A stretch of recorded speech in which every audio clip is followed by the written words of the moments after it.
This is not a mother that I have put on a pedestal ever since I've known her. So why should I now try to wrap her up in some, I don't know, satin cloth and worship her? I've seen all of it myself.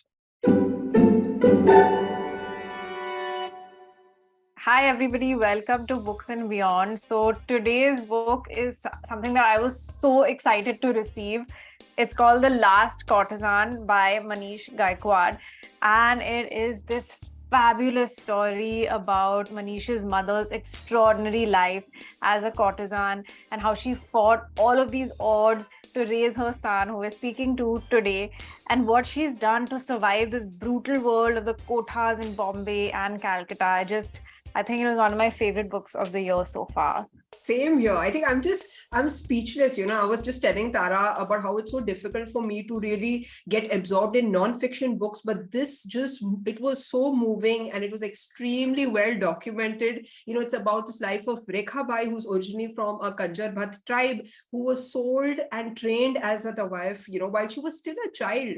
And in the 1980s, when quotas were no longer recognized as these centers for aesthetics, and society actually disapproved of their art, and they actually felt like it was sex work in disguise of adakari or artwork. She actually made a name for herself in Calcutta and Bombay as a singing, dancing star.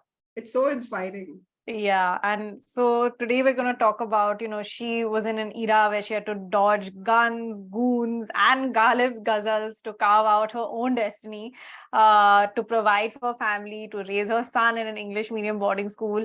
So let's sort of get into the interview because we have Manish Gaekwad, who's written this book from his mother's point of view, to talk to us. So welcome, Manish. Thank you, Welcome. Tara. Thank you, Michelle. I'm just very, very glad that you started on a good note by saying that it's one of your favorite books of the year. Thank God we made it up to that mark that anybody who reads it would immediately want to put it on the top of their list. Yeah, no, I'm so glad, but just to sort of add to this, we know that the book came out in July 2023, and we just read that unfortunately your mom passed away in February 2023, and it was so heartbreaking to read that. So I'm really curious to know, Manish, before we get into the interview, did she get a chance to actually see the manuscript? Did she get to see that it's going into print, into publication? Yes, she did. Because I've been trying to write this book since 2018. So I would go back to Calcutta once a year, meet her, talk to her about it. But she was never really convinced that it will translate or transform into a book. I mean, because she always thought of me as a writer who will probably never make a success out of it. So only in 2022, I think, when she saw the magazine article in Outlook with her photograph in it, then she kind of got an idea that this might turn out into something bigger than she expected. So yes, by January 2023, she kind of had an inkling that there's a book, and she would meet her relatives and tell them, "Mera beta mere baare mein kitab likh raha hai." So I guess she knew it. Oh, that's really nice to know, because it is basically written from her voice. I want to know, out of all the things that your mother did in her life, and such a colorful life that she's had, right? From learning how to sing and dance in the quotas, with no background or training in the art form, which I found really fascinating, right? And to earning money despite so many hurdles, and helping her own siblings. So she's fought very hard against all odds. And what she's fought the most hard is to keep you in her life, to educate you and to make you somebody that she's proud of. So, out of all these things, what do you find the most inspiring about your mother? That she was never aware of how beautiful she was. I don't mean it physically, but also emotionally. That despite all these problems and these hurdles that she faced, she was always going out of her way to love her family, to love her lover who was not as loving. I mean, obviously, love her child unconditionally. Sometimes innocent people are not aware of how beautiful they are. she's so innocent, but also so all embracing. That wonderful quality, I mean, so rare to find. Yeah, absolutely. I mean, there was so many sort of anecdotes in the book that just made Michelle and I just go like, oh wow, right from the beginning where she gets married and she doesn't know that her mother-in-law is going to sell her off, right? I mean, what a twist of fate. She has no clue at all. And then, when she goes back home to Calcutta and she realizes that, oh, family actually needs funds, and she goes back to the courthouse, that what a courageous lady, and we can really see that.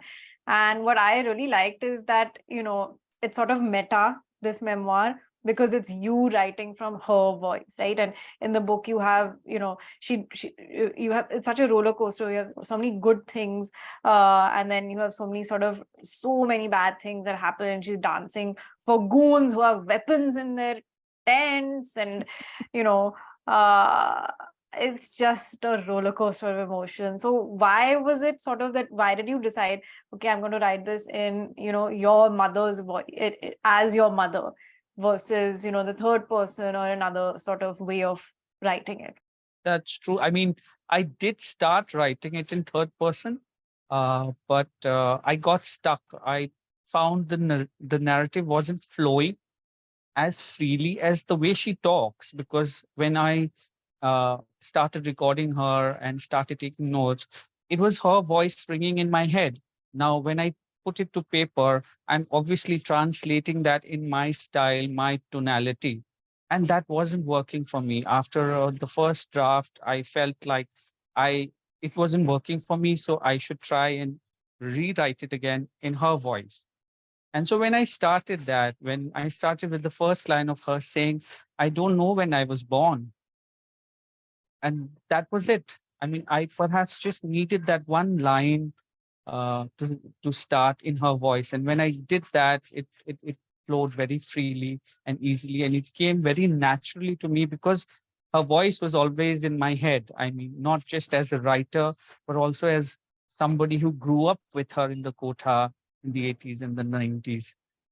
And I feel like if you're reading the book and you feel that she's there with you in the room and you're just listening to her, then I think that's what I wanted to achieve. Yeah, yeah. And since you're talking about the very first line of the book, actually, just, for our listeners' viewpoint, it is the best first line I have come across in a long time, because it's not really the story that begins, it's more of your note to the reader. So it begins with, it literally says, I have entertained the thought of killing my mother. And I remember when I read that line, I shut the book. I was just so moved, and I just wanted to read further. So throughout while reading your book, there was a thought that kept coming up to me, Manish, is the fact that, it could be an unreliable narrator. Why? Because obviously we know that, relationships sort of blurs our vision. And, there are so many layers here, right? Because you're not only Hassan, who grew up with her in that world, but you're also now being the writer who sort of, filtering that and writing it. And yes, the writing is beautiful. I was just telling Tara that imagine having so many emotions and being so close to the text and yet being able to write such beautiful lines. Like there is a line that goes like, hunger kept me alive, and it's just, there are so many lines which I could frame, so with all of these sort of, things that you have juggled in the book, did you feel that there were certain things that were sort of embellished because, you're the son, or what were your thoughts? Not at all, Michelle. I mean, I think if you're not honest with your material, it will not come across truthfully and it will not connect with your reader. And so we have to be very, very honest. And because I personally don't read biographies, because I know they are full of the kind of stuff that is not true. And there's a lot of sugar coating.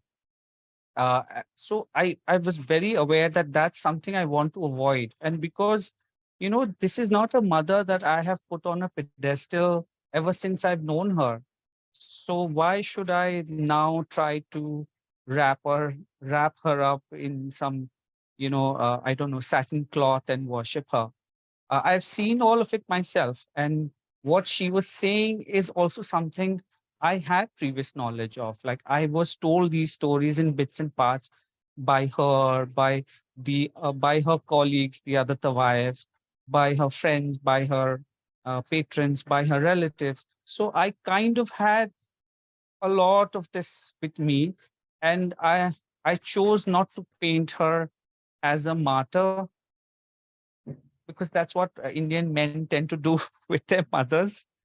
Uh, and I thought, if we are not truthful to her, then there's no point doing this.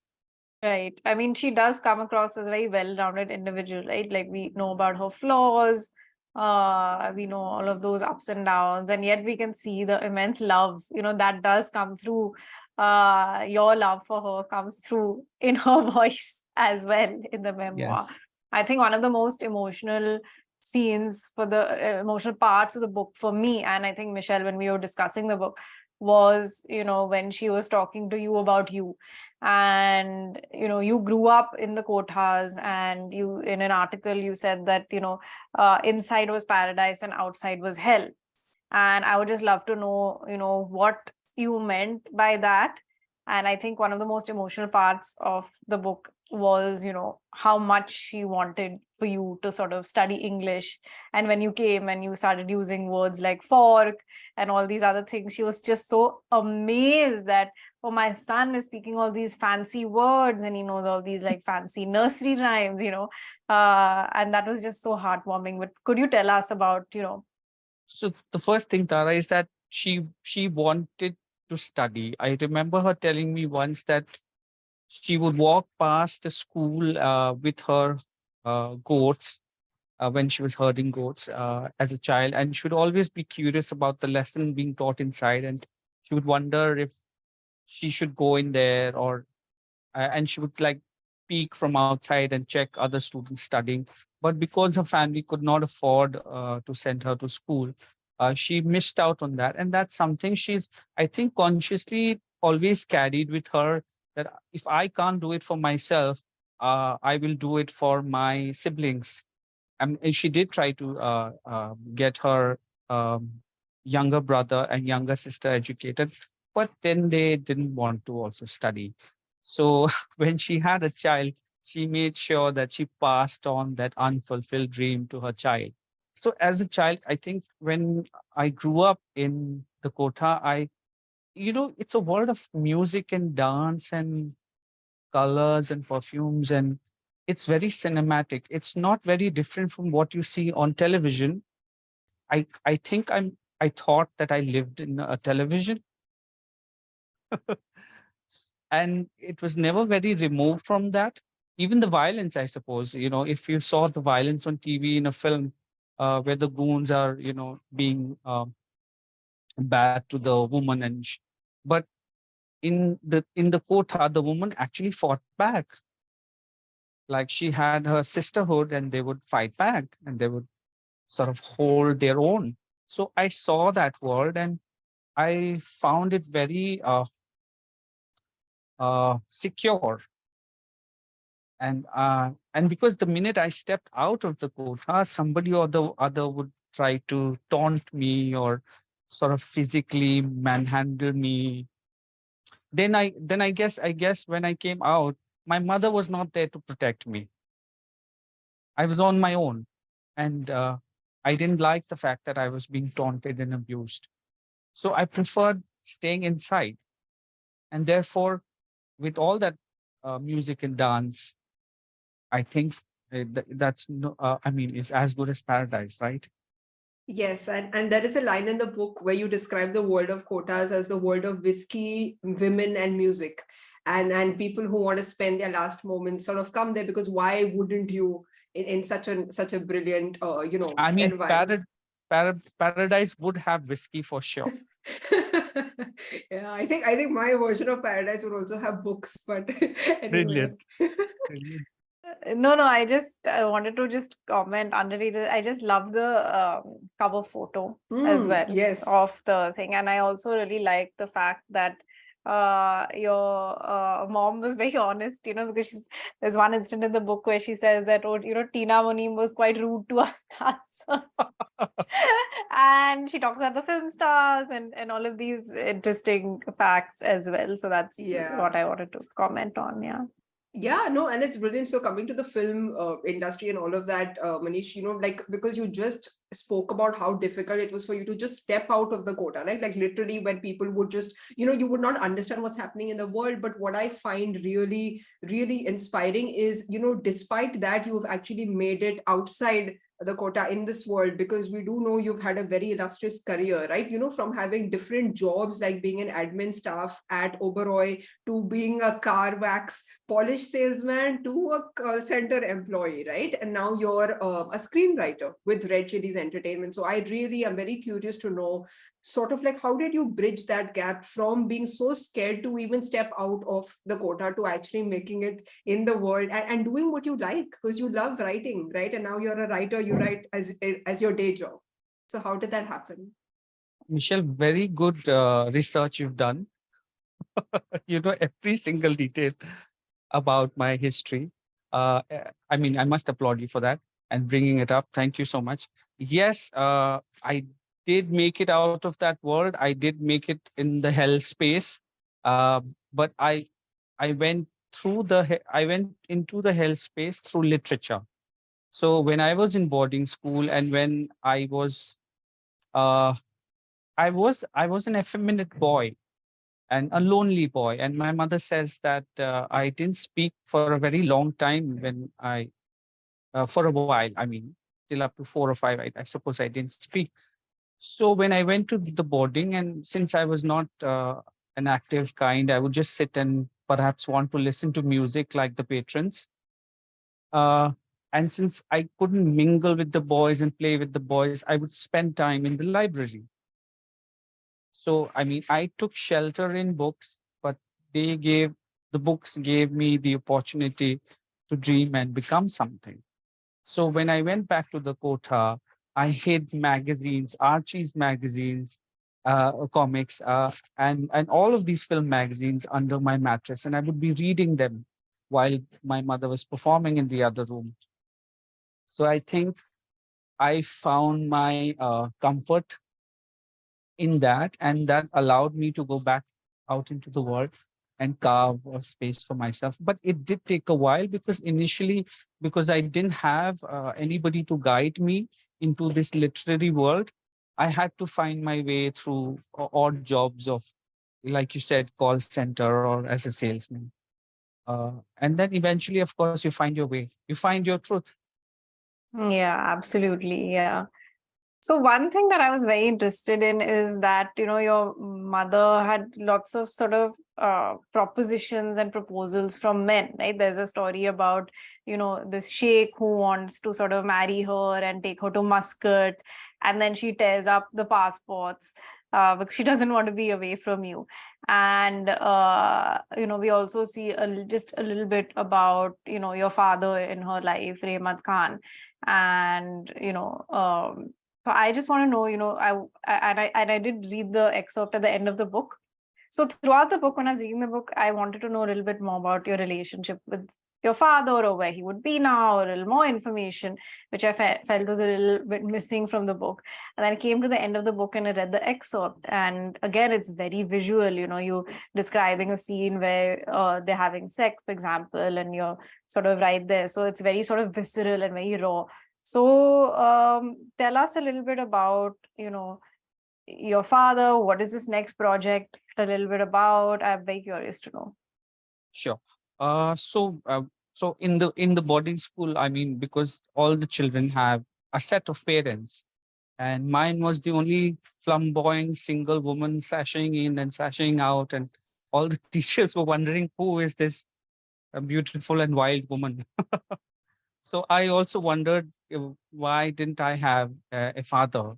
So and I went back when I went back to the quota, I would see my father, and then of course she identified him as my father, and so once a year when I came back on holidays, I would insist that my mother allow me to go to his karkhana. I suppose it's a shop where he sold tin scraps. So once a year, she would ask house help to take me to his shop and meet him. And I would go there, and I would be very happy to see him. Like everybody else, even I have a papa. Uh, and he would buy me a small treat or buy me a magazine from a bookstall, and that would make me immensely happy. And my I would say my vacation was complete with that one experience of meeting him. So this happened for a couple of years, and then of course, like, they fell out. My mother and father fell out, and then he stopped coming to the kotha, and I also stopped going to see him. Then I think I was kind of growing up, and a kind of understanding more how the kotha works.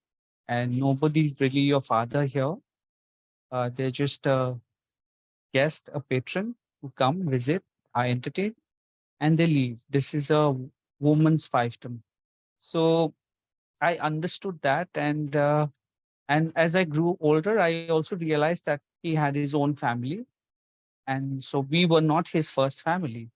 And so that's something. Also, I think, Tara, it's because from where I studied and the kind of education and the kind of literature I was reading, I was able to understand this without asking anybody about it. I don't have a love-hate relationship with him. I mean, I suppose he's still alive. He's in Calcutta with his first family. And I haven't seen him in at least 20 years. I mean, I hope to go back someday to Calcutta and try and meet him, because I've heard his son was looking for me in the mohalla. Uh, and I feel like maybe because I was told that he's become namazi. So when you become old and you're nearing death, you become pious and devout, and you spend all your time praying to God. So he's become namazi like that, and that's the time you'll perhaps look to find your sins and ask their forgiveness. So he's perhaps looking for me like that, and I hope to go and meet him and say, "It's all right. You have a thumbs up sign from me saying, I'm okay with this. Please go ahead." Wow, And that's Oh, wonderful. And yeah. tell us about the excerpt at the end of the book that's from your next project. so uh, I'm going to write about my only experiences growing up in the Kotha, and that is just an excerpt of that one time that this incident has stayed in my memory for the longest. That is actually, super interesting, because when we were reading the book, that's what we wanted to know, because we were looking at the book from your mother's point of view, obviously. And the whole time, I think Michelle and I were discussing, I want to get inside Manish's head a little bit more, because I want to know what it was like for him, there's so many layers. So definitely going to read your next book. Yes. So what happens, Tara, is that usually you read about the experiences of a girl growing up in a kotha. What happens to a boy who grows up in a kotha? So initially, the book was in one part where it had. I mean, there were two parts in the same book, The Last Courtesan. One part was her telling her story, and one was mine. But we decided at the last minute that we should split it. So I have technically half the book written. I just have to complete it now and then submit it as soon as I can. Yeah, really looking forward to that actually, Manish, because, like Tara said, this is something that has Thank been you. going on in my mind. What was it like for you to grow up? Like you said just now, just to do with your father, you do experience certain things, and then in your own time, you do understand certain things, right? So my question has to do with this whole world of the kothas and tawaifs, right? So we do know that this world has sort of ended, right? We don't really have, at least not, officially we don't know of tawaifs or darbars existing as of now. It did reduce by the end of the 19th century, somewhat around that time. And there are so many nuances to this craft that I actually understood through the book, because your mother actually explains the differences where in certain quotas, certain tawaifs only sing, they don't even dance, right? They're classical singers, Yeah. and they would obviously consider themselves different, and the others are dancers and singers.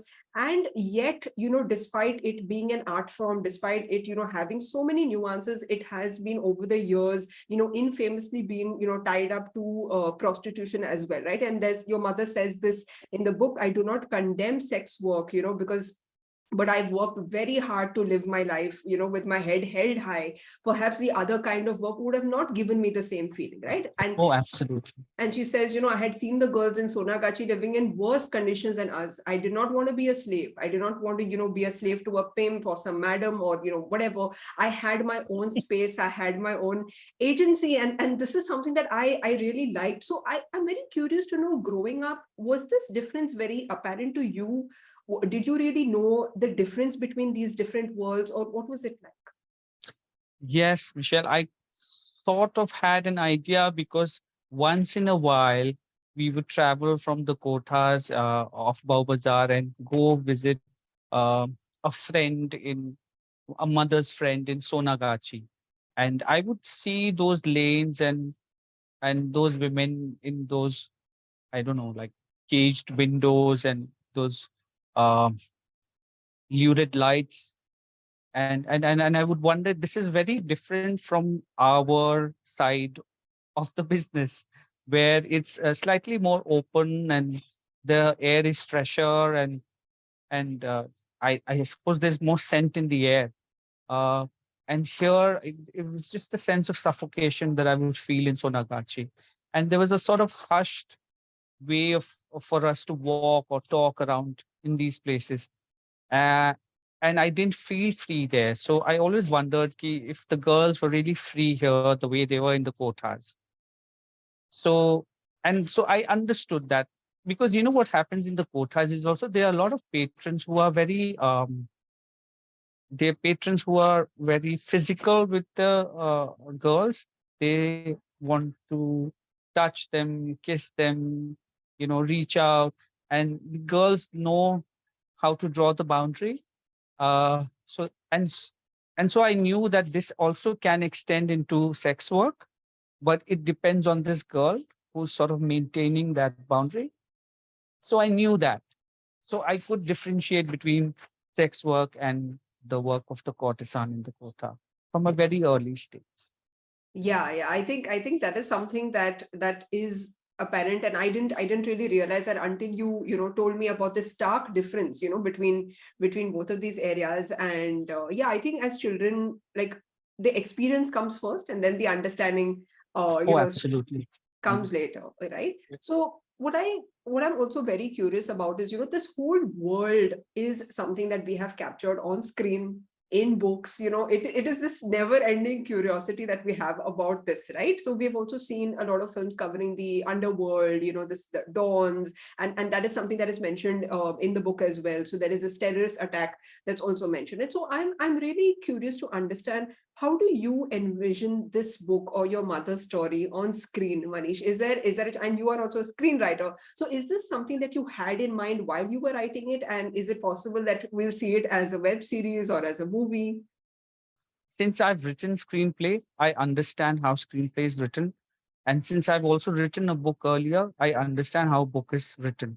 So I was able to write this book in the way that would make it entertaining and have literary merit also, of course. So for someone, it might read off as a screenplay. For someone, it might read off as a literary account. Uh, but you can see the visuals, like you said. Uh, and that's something, obviously, I would like to see also. But I'm not sure if I want to write that, because my job is done as the writer of the book. I would like somebody else to see it, a screenwriter to see it from their point of view and try and adapt it. Ideally, I would like to see it as a film, but if somebody is making a series, why not? Yeah, and the comparison that would have obviously come up is the one, the Gangubai, right? I'm sure that you've also sort of heard that time and time again with that movie. And Gangubai obviously stood out in her environment as a leader. Your mother is a very feminist character. She has a very soft but commanding presence. So, and you mentioned, in this interview and previously as well, that you didn't want to sort of position her as a martyr figure. So, what is your view on this comparison between, your story and Gangubai? I think it should be a story about a woman wanting to to be learned, educated, knowledgeable, uh, but not having the opportunity for herself, and so passing it down as much as she can. So whatever she's been denied in life, she's wanting to pass it down to somebody if she can, in some way or the other. I think that's her story, I suppose. So if she couldn't have it, she tried to make sure her siblings had it, and then later her child. For me also, like, it must have been so difficult, right, writing this book, because there's so many sort of unsavory elements. There's so much. We see the violence, you see, Rehmat Khan tries to separate you as a baby from your mother. We see, men stalking your mom. So there's a lot of sort of, these unsavory elements, so many difficulties in her life. As, a writer and as her son, how did you sort of, when you were writing, it must have been a very emotional experience. So how did you sort of deal with that, in your writing process? Tara, the thing is, she was telling me all of this with a smile and a laughter. So when I was recording her, yes, there were some moments where I was choking with emotions, but she wasn't. And I was feeling the need to stop recording her and take a moment. There was one incident where both of us were just weeping silently, but she was talking and I was just listening. Uh, yes, there were instances when she told me about my father doing all of these things, trying to separate and asking for ransom. These are things I didn't know, and these are things that she perhaps protected me from as a child or when I was growing up. And it's only now that she felt the need to tell me, knowing that I would understand it and not hold it against him. So, yes, there were lots of parts that I was furious about, but I understood why she had held on. And well, it- I mean, it was, yes, it was difficult. Some bits were quite Yeah. difficult to write. The things that happened to her sister, her cousin sister, those were horrible, tragic things that happened. Uh, I mean, but I had to put my emotions aside and write what she wanted to say. Because for me, it's important that has always wanted an education, but since she didn't get it, it's through her story that she's passing on the story, saying, I hope it educates somebody.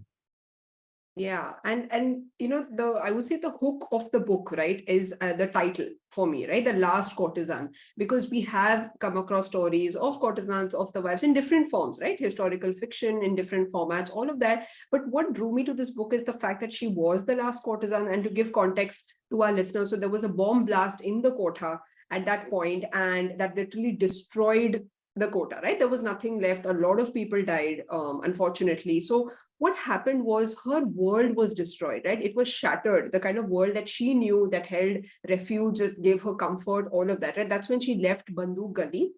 And in fact, I wanted to read further. I was just heartbroken and disappointed that the book ended there, because I feel, that transition that you talk about very briefly, right? You do mention very briefly that it was a point where she's not in the kotha anymore and she sort of tries to live this different life, but then it ends there. So I want to know, why did it end there and what exactly happened? What was the most difficult thing for her to adapt, right? Like you said, it was a paradise for y'all, the kotha, in a way. So when she stepped out, was it hell for her, or what was that adaptation like? Sure, it was easy for her because she had started living this, let's say, this double life as somebody who would work in the quota. It was like a job that she did, that she would be there, and then she bought another apartment. And after she did her mujra in the quota, she would pack up and come to the other apartment and try and live a normal life with me when I used to come back from for my vacations. So then there she was living with me as a mother who's like sort of cooking and looking after me, and there was no chaos there. So it was a very ordinary life there. So she was switching. She was doing this as a job and then coming back and doing that. And she had understood also that the when I grow up, it'll be difficult for me to be in the quota or to have friends or to be accepted in society. So she was slowly also transitioning out, and and a tawaif, a courtesan's profession is only till how young and beautiful she is. After a certain age, she will become madame, who will torment the other young girls. So I suppose she never wanted to be that person. So when it came to an end, it was perhaps just the right time for It her worked. also. Yeah. Yes. So it all just sort of came together. And you mentioned that there's so many parts of her story that you had never heard, right? That especially about your father and things, and that so many things that you came to understand only later through books, and through introspection. But I want to know, this just again so much, so many layers, so many details. What a rich life. I want to know, what is, according to you, the part or the story of hers that has moved you the most? When she was talking to me about the chudi wala she meets in where she goes to perform, and he comes to the station to give her a box of bangles with her name Rekha on it. And she's so moved by this young, innocent man who's completely besotted with her. And she can sort of feel the first flush of love, but she doesn't quite understand that this is what it is. And that could have been that moment where her life could have taken any turn. She could have just gone with the chodi wala and lived a happy life, married to a man who's in love with her. Uh, but even then, I mean, she was very young. She could see that it wouldn't be as rosy as love is, or we make it out to be. Uh, and she held on to her instinct that maybe I can do better than this for myself. So her whole life, she's always trying to be the best version of herself, and uh, and that instinct that she has for the right thing, it's something that I find like so commendable, because I saw so many other courtesans in the quotas um, eventually rot and disappear and fade away, whether it was in alcohol or whether it's just running after the wrong men or whether ruining their lives over their own daughters. Uh, and I saw that she had this very natural survival instinct to overcome everything. Yeah, and for me, that Chudiwala scene was also very, like, it was like this Bollywood romantic kind of things. And why I liked it was there was a hint that it was not really sexual, right? As she mentioned, he was a very nice person. He respected her and sort of gifted her this thing. And it was very beautiful, I think, because it was Very. brief. And as you said, I think your mother's and in today's language we call it red flags. Your mom was very good at good at picking on red flags. And what I loved throughout was she fought for her independence, right? Because a lot of men did try to woo her in a way, and it's sort of like, it's like a trophy, like, I want to get her, but she stood her ground, which is what I found fascinating. And for all our listeners, Manish, who want to know this world better, right? Because we do know there are a lot of movies out there, but would you have any book recommendations for avid book readers, avid, bookworms who want to know about this world? So it could be fiction, it could be non-fiction. Do you have any recommendations? Michelle, there aren't enough books, but the most recent that I read was Sabha Devan's Tawaif Nama. And also, of course, then you go back to Ruswa's Umrao Janada. These are the two books that come to my mind about this world. I don't know if many have written. There are some books in Hindi, but I haven't got to it as yet. So uh, I will do my homework. And what do you like to read generally? I know you said you don't like reading biographies and memoirs, but what else do you like to read? I read a lot of fiction. In fact, today I finished reading Bombay Balchao by Jane Borges. A lovely, lovely book about, a culture that I don't know much about in Bombay itself. And then I read, I in fact put up a post placing. I read this other book called The Bangalore Detectives Club, which is also there's a woman in the 1920s who goes about spying and solving a murder mystery in Bangalore. I quite enjoyed that as well. So I read, as you can. Nice. I Yeah. like that these books are Indian fiction and they're the like recent, contemporary ones, because even we read a lot of contemporary fiction, and we've interviewed Jane Borges for Bombay Balchao as well in our Oh, first season. Yeah, it was lovely. So now, yes. before we go to our fun quiz, I just wanted to also, Michelle, ask you, because again, like, I can't point out which. Hang on. Yeah. Is there a hamper for this quiz? We wish. Unfortunately, we have not reached Karan Johar's level as of now.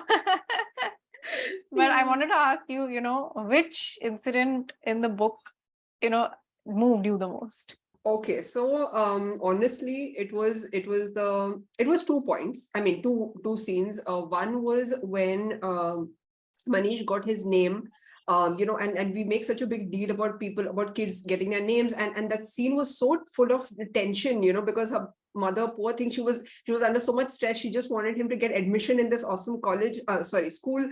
And when they're asking what's his name, first she says Anup Gagade, who's the uncle, but then she changes it and it's a random name, which is Manish Gaekwad, and here it stays. And we are speaking to him, and it's got him so much fame. So that was the first incident that really moved me. Another incident was honestly when Rehmat Khan, or the father, held the child for ransom, and when he tried to separate him from the mother, I couldn't read further. I actually had to pause. I had to take a break, do something else, and get back, because it was very difficult for me to imagine that someone can do something so brutal, right? I mean, already her life is so it's full of hurdles, right? And why would you just add to this instead of making it better when you had the opportunity to make it better? So yeah, I think for me that was one of the most moving scenes. Yeah. What about you? I also agree. I read the Manish Gaekwad naming really, really stood out to me. Your name, Manish. No idea that that was a history, and I really liked when the struggle that she had to find caregivers for you, right? Because you had Ashok who used to take you to film screenings, and then he would just get so engrossed in the film that he would forget about you, right? When your mom is working, who's going to actually sort of take care of you when you're small? And then she hired a domestic help, who Salim, who again turned out to be a crook. So there are all these characters that were also involved in her life and in your life, trying to sort of raise you. So I think for us, maybe the thing that really stood out was her raising you. I think that's a theme that stood out for both of us. And I just can't wait to read your next book. So May yeah. I ask both of you? I hope Yes. both of you cried. because a lot of readers are coming back and telling me, I cried, I cried, I cried. I was like, okay, I think that's a good sign. If they're crying, Very means good. It we have a is. hit. It It was, is. It I, is. I usually don't cry much at all in It's books and very movies. difficult.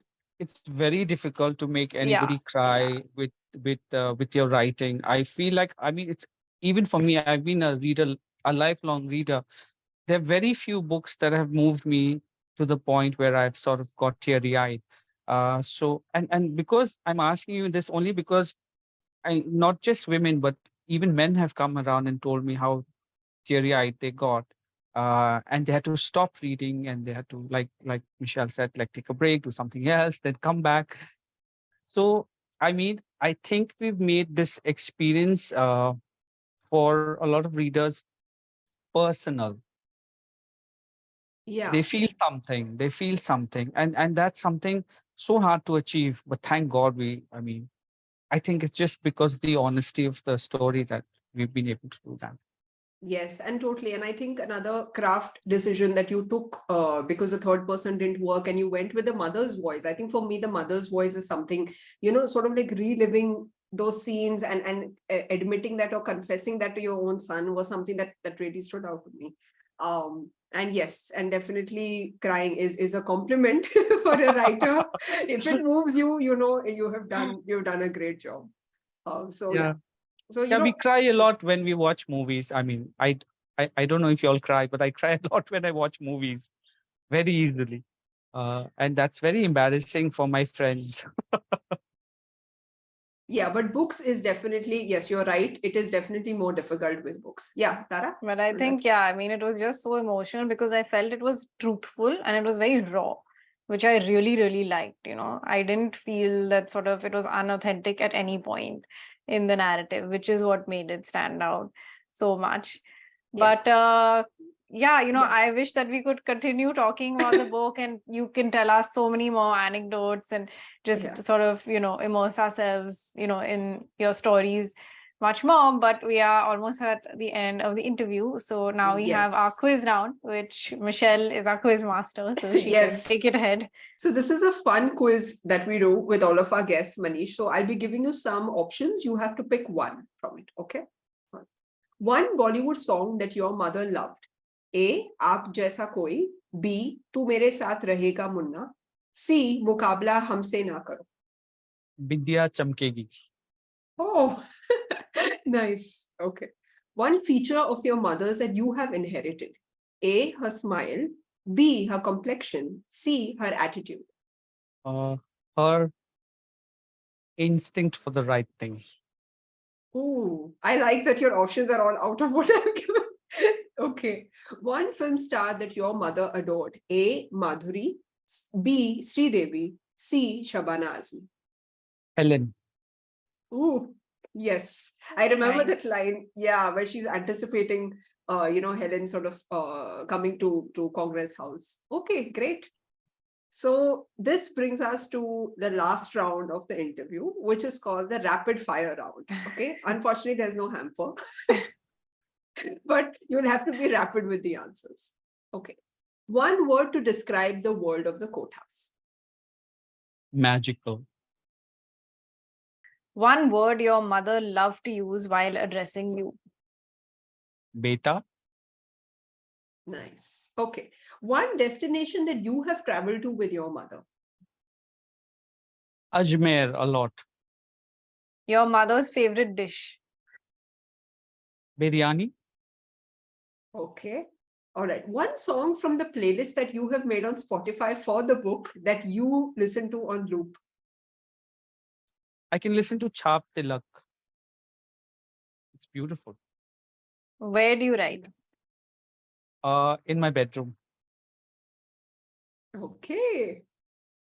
So this brings us to the end of a fabulous interview. It was like a movie for me, like reliving the book. Like I just wanted another reason to relive the book, and this was a way to do that. And I learned so much more about your mother and your process of writing. So thank you so much for being so generous with all of the memories, with everything. No matter how difficult it was, you've been very honest. So thank you for that. Thank you so Thank- much. Thank you, Tara. Thank you, Michelle. Okay. I had so- a great time talking to the two of you. It was really wonderful. I mean, it's such a nice chat. It felt very, very casual and not like an interrogation.